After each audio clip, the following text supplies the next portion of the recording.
so as we get ready for the interaction of those powerful ideas that would lead to progressive disruption, let us welcome our very first speaker for this special edition of the platform, Mr. Kola Oyeneyin.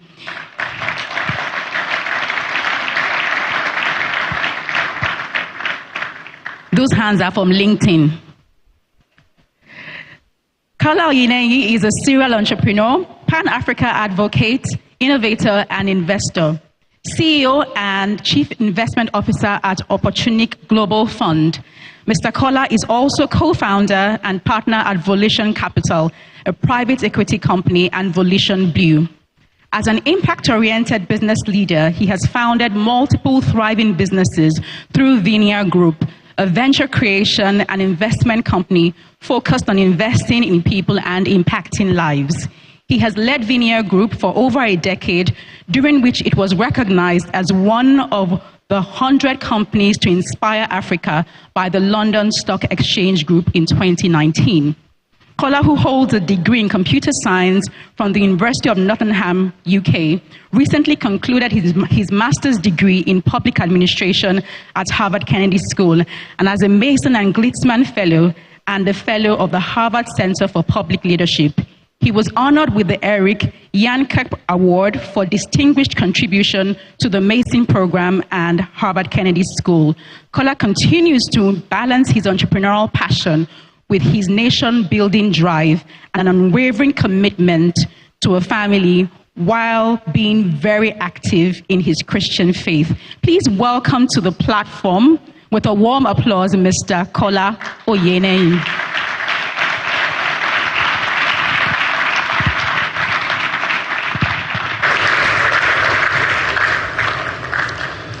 Good morning, the platform. Oh wow, I heard before coming that there's usually a lot of energy at the platform. So good morning, the platform. That sounds more like a good morning Nigeria and good morning Nigerians. Happy Independence Day or Happy Democracy Day. I truly hope that you find some happiness in this democracy day that we're celebrating.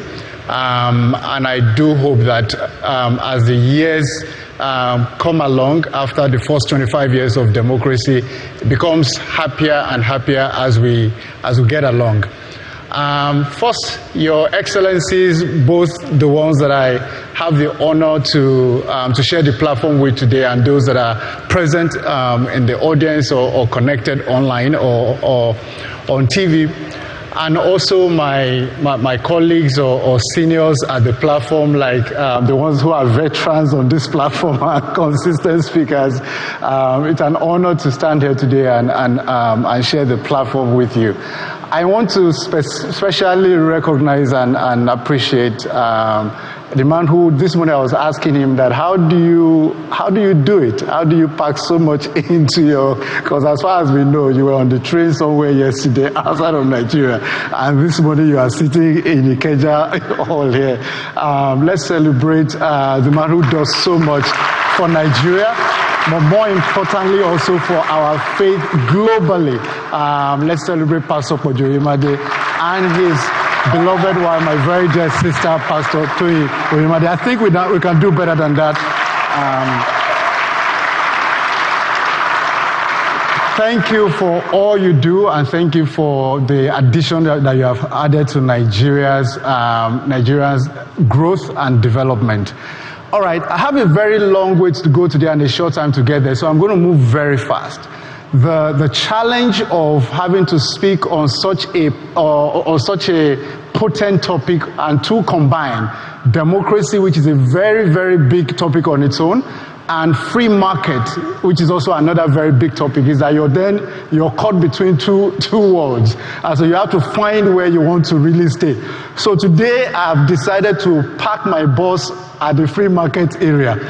And a lot of time when someone who is active in business or who is a private sector operator speaks about free market, there's usually this whole notion by people in government or everybody else is, they simply just want to make more money, or they simply just want to, create more. And I always said, Why not? Why not us create more values for everybody else to benefit from and create more jobs and open up the space? But I will touch on democracy because you cannot have free market without speaking about democracy and our democratic values. However, my views about democracy itself requires a separate symposium.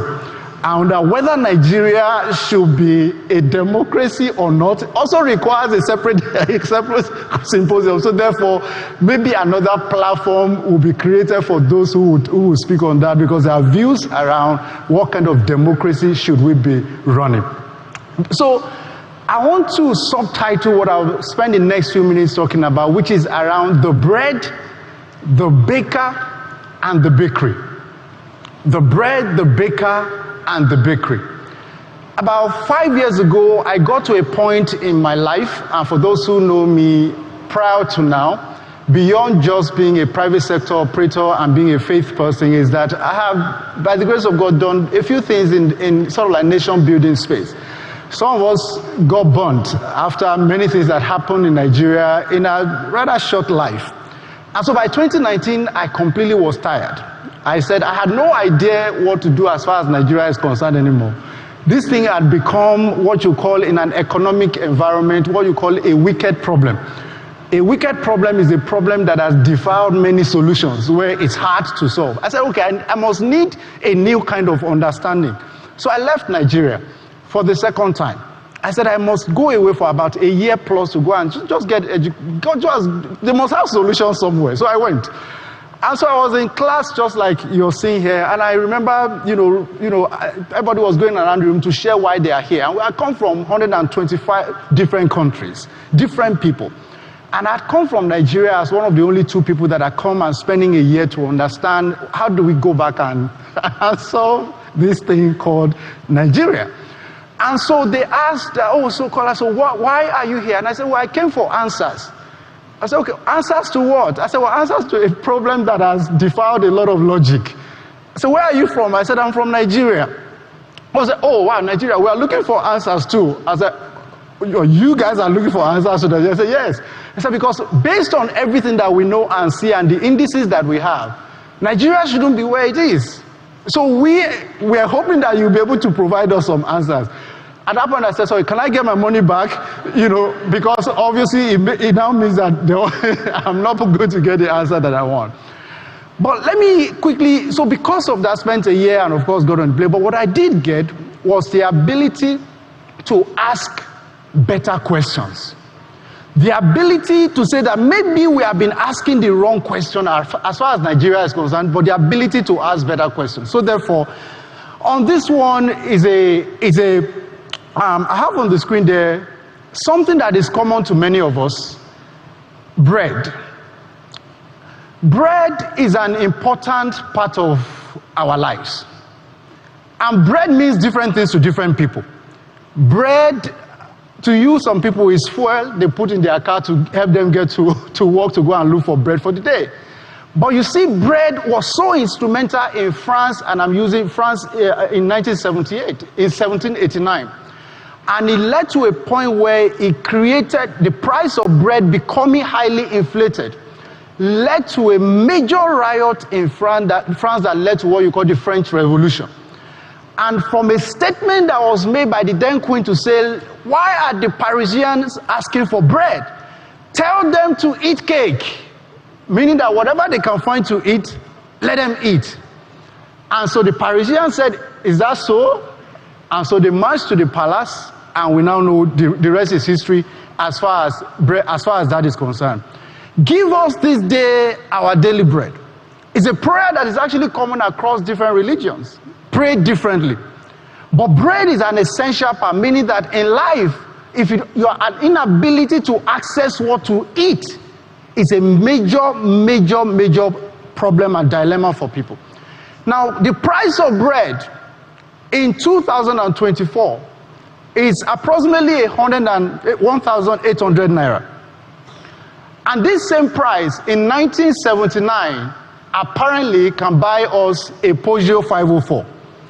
So we have come quite a long way. I didn't believe this at first when Business Day released it. So I spoke to somebody who is old enough to remember. I said, oh yes, In fact, he said it was 1,680 specifically. So what you used to buy a loaf of bread today bought a car at some point in this country. So therefore, our national bread has shrunk. It's become smaller and smaller. And the sharer of the bread has grown bigger and bigger.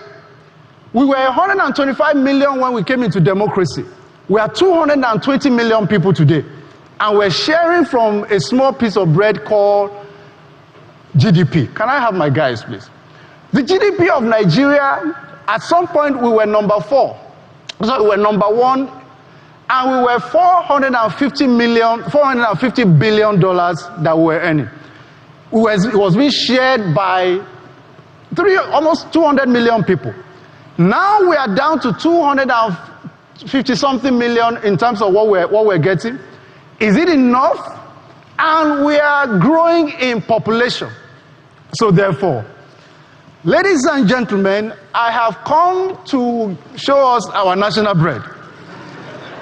Because you see, economists can fly over people's head many times. We can sit in this place and I can throw data at you.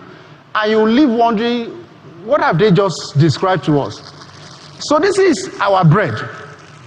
This is Nigeria's bread, and I'm going to hand it over to these citizens of Nigeria who are meant to share this bread. There are 10 of them, representing 200 million people.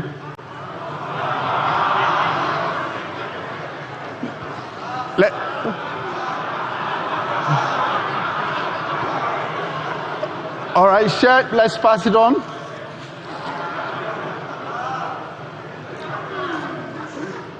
All right, let's keep passing it on.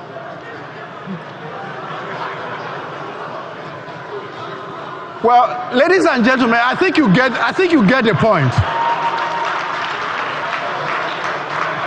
Well, please come. Please come. Every single time I have done this social experiment, I have always wondered how this guy always, a different guy by the way, always ends up with this piece of bread, and how this guy got this piece of bread. This is what 95% of Nigerians, some of whom represented in this room, this is what you get.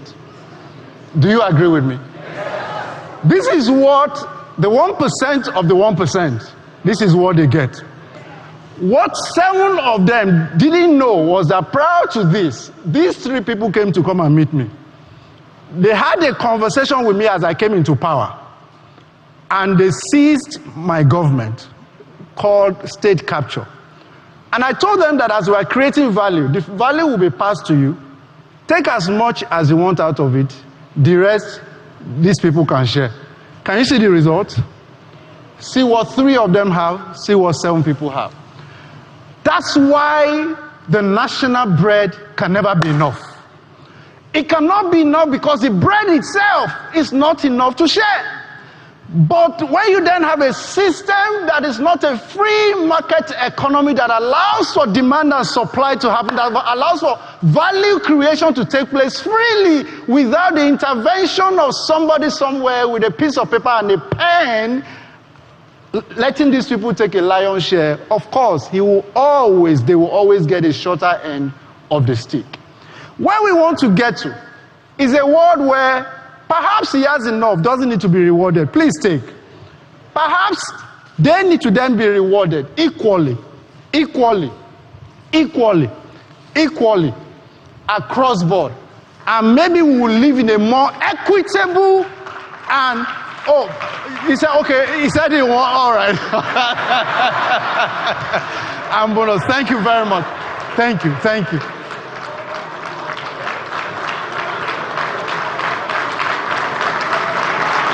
Thank you so much.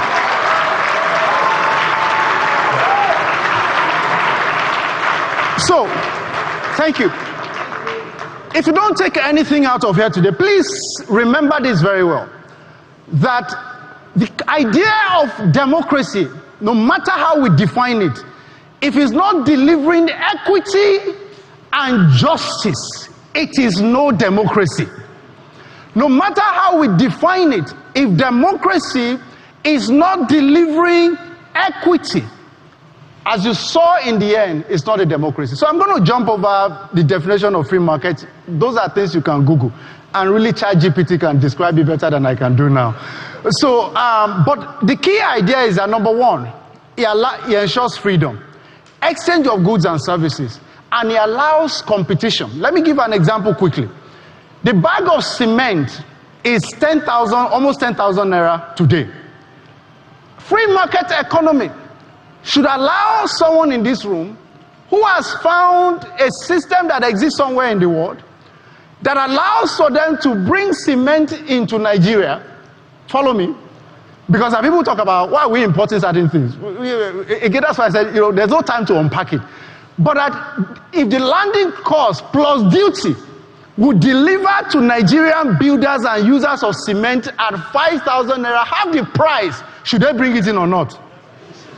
Why should we leave it at 10,000 in the hands of 3-4 people to continue to dominate a few people who can't even afford to build houses?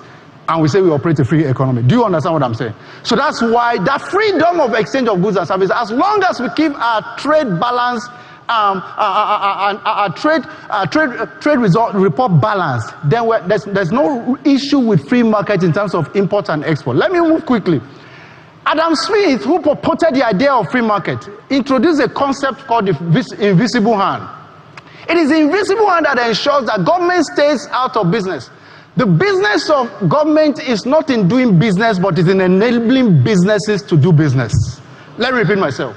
The business of government is not in doing business, but in enabling businesses to do business in a viable environment. And the invisible hands will ensure that it takes place. I don't want to go into the issue of dollar and naira conversion. That's a big topic that we can stay here for. The power of free market is what enabled these two people, John D. Rockefeller and J.P. Morgan, to be one of the men that built America by one person being a man of finance providing capital to Thomas Edison that discovered the light bulb, and John D. Rockefeller being oil and gas producing kerosene that people were using to light. One ended up killing the other one. Free market allowed it to happen. But today, you have light bulbs today because his house was the first one to get lit up. That's what free market does. Let's move very quickly. A tale of two nations. So the first thing you must understand is democracy must ensure equity for the people. Two nations, and I'll tell you a short story. Between 1960 and 1968, two countries made two different decisions that changed the course of their lives. One country is very close to us here. It's called Ghana. They like to think that their jollof rice is better than ours, but we always disagree. But another country is a very small island, very close to China, that China doesn't want to let go of, but they've become very important to the world. It's called Taiwan. Ghana and Taiwan made two different decisions at two different times. Ghana made a decision to make formal education, your ability to speak Queen's English, as you want it to be, made it compulsory for all, and in some cases free. Taiwan said, we don't care much about Queen's English. Speak basic English, or no English at all. However, set up a policy for technological and vocational training. Made that compulsory for all Taiwanese. Ladies and gentlemen, a few years later, even though both of them started at about $300 in 1968 GDP per capita, by the time you get to 2020, this is what Taiwan's export basket looks like. Inside that export basket, compared to Ghana, is a blue area that you can see there that represents 42% of what they now export to the world, that is called semiconductors. Semiconductors today is now powering everything you can think of today, from the phone I'm holding, semiconductor, clicker, semiconductor, microphone, semiconductor, these screens you're looking at, semiconductors everywhere. Taiwan has become, the world depends on Taiwan. If Taiwan runs into production issue of semiconductors, nothing electrical comes out by a policy of government. And by the way, Taiwan is not a democracy. And they're able to do that. Let me tell you what this has led to. It's what I call the great divergence. Look at Taiwan's GDP per capita today. Has grown 165 times to $48,000. GDP per capita, which is the measure of how much each person is won. It's different from GDP. What you saw here was GDP per capita that I distributed. The bulk was GDP. Now, Ghana is less than 3,000. Grew 10,000 in almost 50 years. 10 times in almost 50 years. Are we getting it? Let me now make a statement here that perhaps out of everything I said today is something that I want everybody to take home. What a nation makes is what makes a nation. Let me repeat myself. What a nation makes is what makes a nation. No matter how we hail Nigeria, what a nation makes is what makes a nation. So, what China makes, what Indonesia makes, what the US makes, you can see the export basket. Now, ladies and gentlemen, what Nigeria makes. What Nigeria makes is sitting in that place, 70% or almost if you add gas to it, it comes to about 85% of what we make is oil in its crudest form. No skill, nothing applied to it. And by the way, a portion of it being stolen. Let me just pause here and just say, by the way, normal people cannot steal oil. I hope you know that. Unless if you have the capacity to steal crude in this way, can I see your hand? There is a level of sophistication that is required to steal crude. From vessels to security to pipeline, I mean, it's sophisticated. So therefore, the people that are stealing crude are not in this room. I can almost guarantee. Unless you are. So, so therefore, we are one main product. And this product, we cannot protect it. Think about it, maybe because my background is in business. If I'm making one product or one service, and in that product is being stolen, I don't know what the number of items that I have in my shop. How do I make money? Nigeria's NNPC, in its history, only recently declared profit around 2017. I mean, if I run a business for 40 years and it's not making profit, the first is who's subsidizing it? Who's paying salary? There must be something in that arrangement. We couldn't even see the books for a long time. The equivalent of Nigeria's NNPC, that is called Saudi Aramco, is a company led by the way, a government, not in a democracy, that is worth $1.9 trillion. Is the number 4 highest, I think the 4th market cap in the world as a company.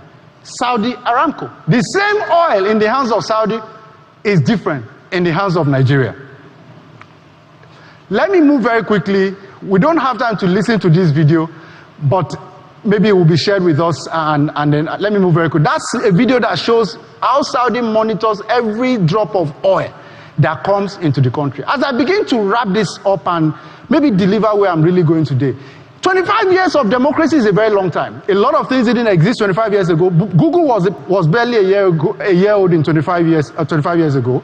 Facebook, Twitter, Instagram that we use today didn't exist 25 years ago. By the way, our telco sector almost didn't exist 25 years ago.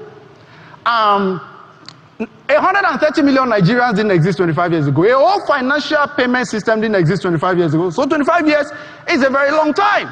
In 25 years, China has moved 750 million out of poverty. Nigeria has dropped 80 into poverty. A lot can happen in 25 years. And by the way, I'm a patriotic Nigerian and I love my country. But data does not lie. In God we trust. Everybody else bring data. This is what data tells us. In the last few administrations of our democracy, this is where we have been. The lowest we ever grew 1% was in the previous administration. The first administration took Nigeria and took some major bets that got us somewhere important. I'll move very quickly across our complexity as a country and get to where I really want to get to today. Now, as we begin to look forward for the next 25 years, we must now begin to say, what strategic bet can we take We're here for ideas, and I want to put one on the table. It might look simple. It might look like we're not ambitious enough. But you see, monkeys have a way of jumping in the forest. They don't jump too high so they don't fall. They jump to the nearest tree and the nearest tree and the nearest tree.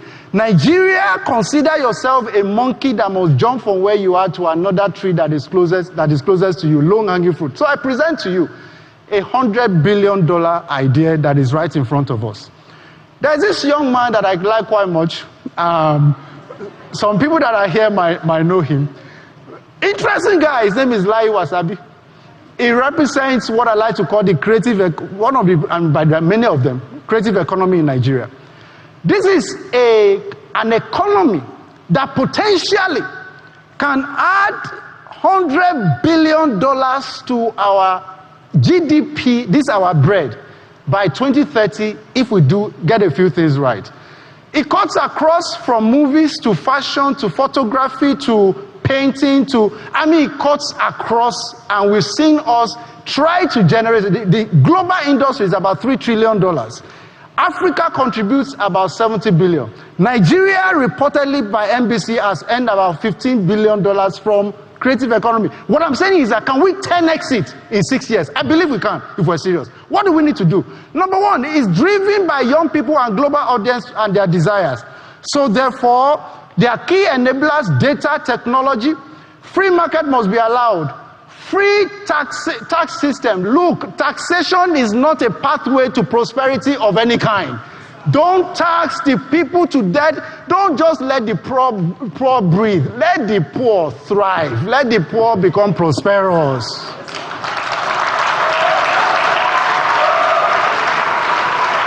Hear me and hear me well as I begin to wrap up. We must ensure, so some of these young people are earning an average of $10,000 currently from content creation, but they cannot bring it into Nigeria. Why? Because our banking system, our postal system, I don't have time to go into the monetization of platforms like YouTube and co, does not make it possible for them to do it easily.